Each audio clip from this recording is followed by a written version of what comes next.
میرے محترم دوستو، بزرگوں، عزیز ساتھیوں، گزشتہ جمعہ کو یہ بات ہو رہی تھی کہ اگر کسی کو اللہ تک پہنچنا ہے تو رسول اللہ صلی اللہ علیہ وسلم کے طریقوں سے ہٹ کر، آپ کی سیرت سے ہٹ کر، آپ کے لائے ہوئے دین سے ہٹ کر ڈائریکٹ اللہ تک نہیں پہنچ سکتا۔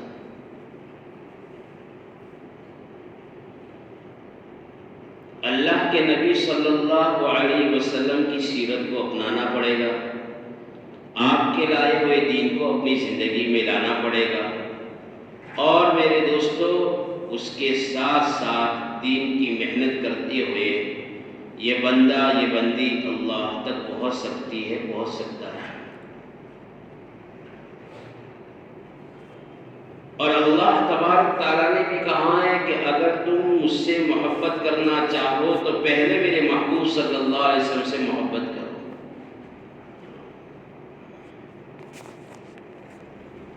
یہ کیوں کہا گیا؟ اس لیے کہ اللہ تبارک تعالیٰ نے اپنے محبوب صلی اللہ علیہ وسلم کو دین کے خاطر بڑی بڑی تکلیفوں میں دیکھا ہے۔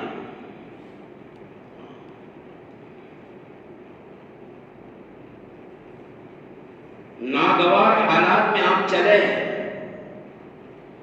تکلیفوں کا سامنا کیا ہے، مصیبتوں کو برداشت کی ہے، فاقوں پر زندگی گزاری ہے۔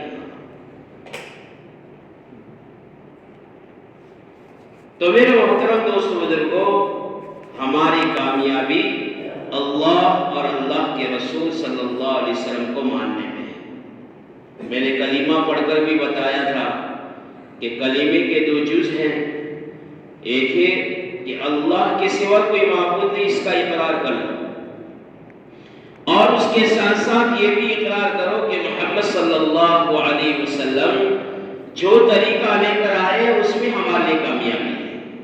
یہ دونوں چیزیں ہیں۔ اس لیے قرآن مجید کے اندر احکامات ہیں،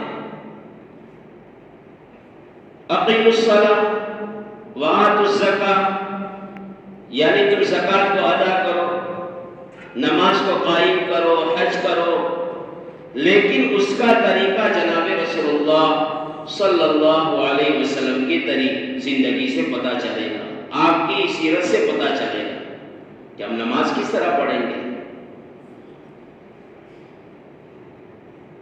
اس لیے آپ نے فرمایا صلوا رأیتمونی کما اصلی، نماز تو ایسی پڑھو جیسے تم نے نماز پڑھتے ہوئے مجھے دیکھا ہے۔ اب ہم نے حضور پاک صلی اللہ علیہ وسلم کو دیکھا تو نہیں ہے، لیکن کتابوں میں آپ کی نماز موجود ہے، حدیثوں میں آپ کی نماز موجود ہے، سیرت میں آپ کی نماز موجود ہے۔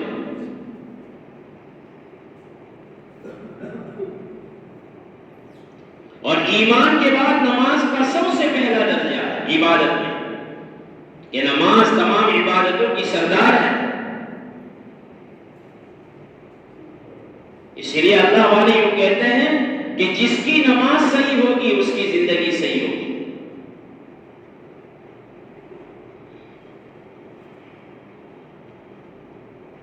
اور آپ کے نواسے حضرت امام حسین رضی اللہ تعالی عنہ نے بھی نماز کو ادا کر کے بتا دیا۔ جنگ کے میدان کے اندر ہے، دشمن سامنے کھڑے ہیں، تیر برس رہے ہیں، پیاسے ہیں، لیکن نماز کو نہیں چھوڑا، بتایا امت کو، اپنے نانا جان کی امت کے لیے ایک سبق چھوڑ گئے کہ نماز کسی بھی حالت میں مت چھوڑنا۔ آج ہمارا مسلمان بھائی جمعہ کی نماز پڑھ لیتا ہے، دو عیدوں کی نماز پڑھ لیتا ہے، باقی نمازوں کو چھوڑ دیتا ہے، وہ تو مرنے کے بعد پتہ چلے گا کہ ایک نماز کو چھوڑنے پر اللہ کیا سزا دے گا.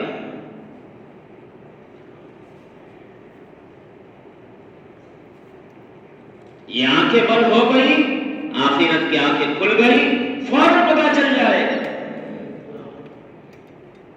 کہ کس دھوکے میں زندگی گزار رہا تھا، کس نشے میں چل رہا تھا، کیا سمجھ کے میں زندگی گزار رہا تھا. یہاں پر تو ہر نیکی کا بدلہ دیا جا رہا ہے اور ہر گناہ کی سزا متعین ہے، طے ہے، ہو چکی ہے. اسی لیے قرآن مجید کے اندر اللہ تبارک تعالیٰ نے فرمایا فَمَن يَعْمَلْ مِثْقَالَ ذَرَّةٍ خَيْرًا يَرَهُ وَمَن يَعْمَلْ مِثْقَالَ ذَرَّةٍ شَرًّا يَرَهُ.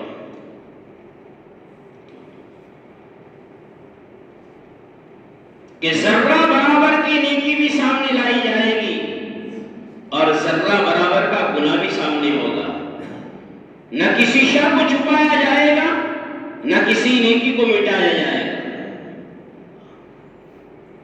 اسی لیے جب حشر کا میدان قائم ہوگا اور اعلان کرنے والا یہ اعلان کرے گا اپنے نامہ اعمال کو پڑھ لو، اپنی کتابوں کو پڑھ لو اور اپنا حساب خود لگا لو کہ میرا کیا حساب ہے، نتیجہ کون سا نکلے گا میرے لیے.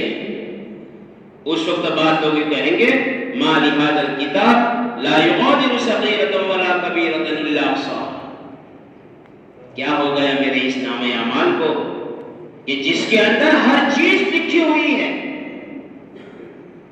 اسی لیے نماز کے اندر جب سلام پھیرنے کا وقت آتا ہے تو ہماری نظر کو کہاں رکھنے کا کہا گیا؟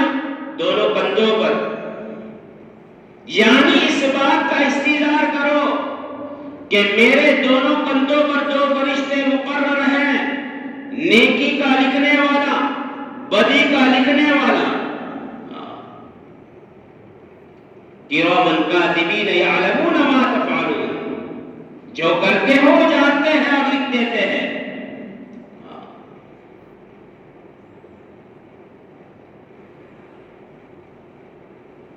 اور دنیا کی چاہے پریشانیاں ہو، چاہے کسی سماج کی پریشانیاں ہو، چاہے ہمارے گھروں کی پریشانیاں ہو، ان تمام پریشانیوں کو دور کرنے کا ایک ہی راستہ ہے، ہم جناب رسول اللہ صلی اللہ علیہ وسلم کی سیرت پر آ جاوے، ہم اللہ کے حکموں کو پورا کرنے والے بن جاوے.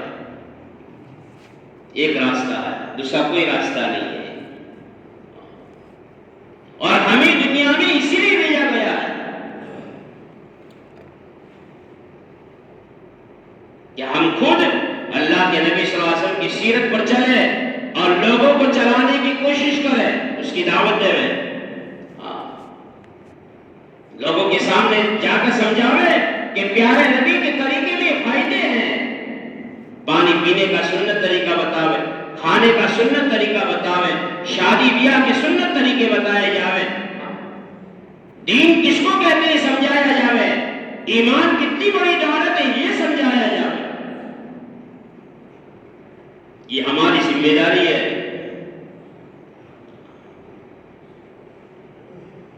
اور خود کو برائیوں سے بچانا، گناہوں سے بچانا، چاہے ہم محفل میں ہوں چاہے تنہائیوں میں ہوں.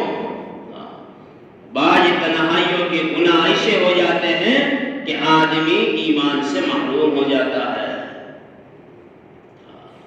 تنہائیوں کے گناہ کہ رات میں ماں بھی سو گئی، باپ بھی سو گیا، بہن بھی سو گئی، بھائی بھی سو گیا، اب یہ موبائل میں کیا دیکھ رہا ہے اس کو پتہ نہیں ہے، رب دیکھ رہا ہے. لا تأخذه سنة ولا نوم، جس کو نیند بھی نہیں آتی، جس کو اونگ بھی نہیں آتی، ہاں وہ دیکھ رہا کہ تو کیا کر رہا ہے.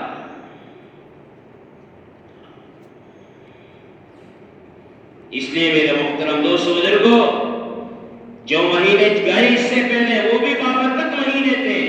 ایک بہت بڑے قربانیوں کا سبق ہمیں یاد دلا کر کے گئے ہیں. اور یہ جو مہینہ شروع ہوا ہے محرم کا مہینہ، یہ بھی ایک بہت بڑی قربانی کی داستان کو ہمارے سامنے پیش کر رہا ہے. سوئے ہوئے مسلمان کو جگا رہا ہے، غافل مسلمانوں کو چوکنا کر رہا ہے کہ بیدار ہو جاؤ، چوکنا ہو جاؤ. ہم نے سجدوں میں تن سے سر کو جدا کروا دیا تھا۔ او مسلمانوں، تم سوئے رہتے ہو، فجر کی اذان ہو جاتی ہے، نماز قضا ہو جاتی ہے، تمہارے چہروں پر بل نہیں آتی۔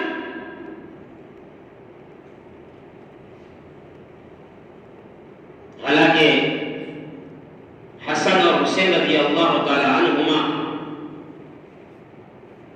جناب رسول اللہ صلی اللہ علیہ وسلم کے نواسے، حضرت علی رضی اللہ تعالیٰ عنہ کے بیٹے،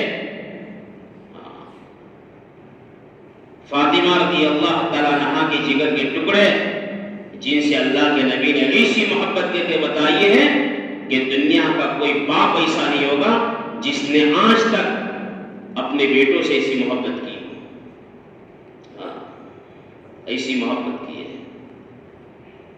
کتابوں میں لکھا ہوا ہے آپ سجدہ کرتے تھے، وہ سجدے کی حالت میں جناب رسول اللہ صلی اللہ علیہ وسلم ہوتے تھے، اور حسن اور حسین رضی اللہ تعالیٰ عنہ آپ کے کمر کے بیچ میں سے نکلتے تھے، ایک آیا دوسرا گیا، ایک آیا دوسرا گیا، جب تک ان کا کھیل ختم نہیں ہوتا تھا جناب رسول اللہ صلی اللہ علیہ وسلم اپنا سجدہ ختم نہیں کرتے تھے۔ آپ ممبر میں بیٹھتے تھے، حسن حسین آتے تھے، آپ اپنے پیروں کو یوں کر دیتے تھے، ایک یہاں سے چڑھ رہا، ایک یہاں سے چڑھ رہا، دونوں کندھوں پر کھڑے ہو جاتے تھے، اس کے بعد خطبہ شروع ہوتا تھا۔ لیکن ایک مرتبہ ام سلمہ رضی اللہ تعالیٰ عنہ سے کہا، ام سلمہ تیرے گھر کے دروازے پر تو کھڑی ہو جا، کیونکہ ام سلمہ کے گھر کے دروازے پر ام سلمہ کو کھڑی کر دی تھی، اور اللہ کے نبی صلی اللہ علیہ وسلم ام سلمہ کے گھر میں موجود تھے، اور کہا کہ کوئی بھی آنا نہیں چاہیے، آج ایک فرشتہ آئے گا جو اس سے پہلے کبھی نہیں آیا اور اس کے بعد کبھی بھی نہیں آئے گا، اور ایک بات مجھے بتانے کے لیے آ رہا ہے۔ ام سلمہ نے دیکھا حسین آئے ہیں اور چھپ چھپاتے ہوئے اندر تشریف لے گئے، کہا تھی کہ نواسے کیا حرج ہے۔ تھوڑی دیر کے بعد ام سلمہ رضی اللہ تعالیٰ عنہ نے دیکھا اندر سے زار و قطار رونے کی آواز آ رہی ہے، ہچکیاں بنی ہوئی ہیں، دیکھا تو حسین رضی اللہ تعالیٰ عنہ کو اپنے سینے سے لگا کر جناب رسول اللہ صلی اللہ علیہ وسلم رو رہے ہیں۔ ام سلمہ نے کہا کہ اللہ کے نبی صلی اللہ علیہ وسلم آپ تو کہہ رہے تھے ایک فرشتہ آنے والا ہے جو اس سے پہلے کبھی نہیں آیا، اس کے بعد کبھی نہیں آئے گا، اور آپ ہچکیاں لے رہے ہیں، آپ کے آنسو نکل رہے ہیں، آپ نے حسین کو اپنے سینے سے لگایا ہے۔ کہا کہ سن لے ام سلمہ، وہ فرشتہ آ کر یوں کہہ کر گیا ہے، ایک کو دین کی خاطر زہر دیا جائے گا اور ایک کو کربلا کے میدان کے اندر سجدے کی حالت میں شہید کر دیا جائے گا۔ اے ام سلمہ، اتنا نہیں بلکہ کربلا کی زمین کے وہ ذرات مجھے دکھائے گئے ہیں جہاں پر میرے حسین کے خون کے قطرے گرنے والے ہیں۔ اس لیے میرے محترم دوستو بزرگوں، جاگ جاؤ، اٹھ جاؤ، اپنے آپ کو 5 وقت کی نماز کا عادی بنا لو، نماز کو کسی حالت میں مت چھوڑو، اللہ بھی محبت کرے گا، اللہ کے نبی کی آنکھیں بھی ٹھنڈی ہو جائے گی، ہماری دنیا اور آخرت کے مسائل حل ہو جائیں گے۔ اللہ تبارک تعالیٰ ہم سب کو کہنے سننے سے زیادہ عمل کرنے کی توفیق نصیب فرمائے۔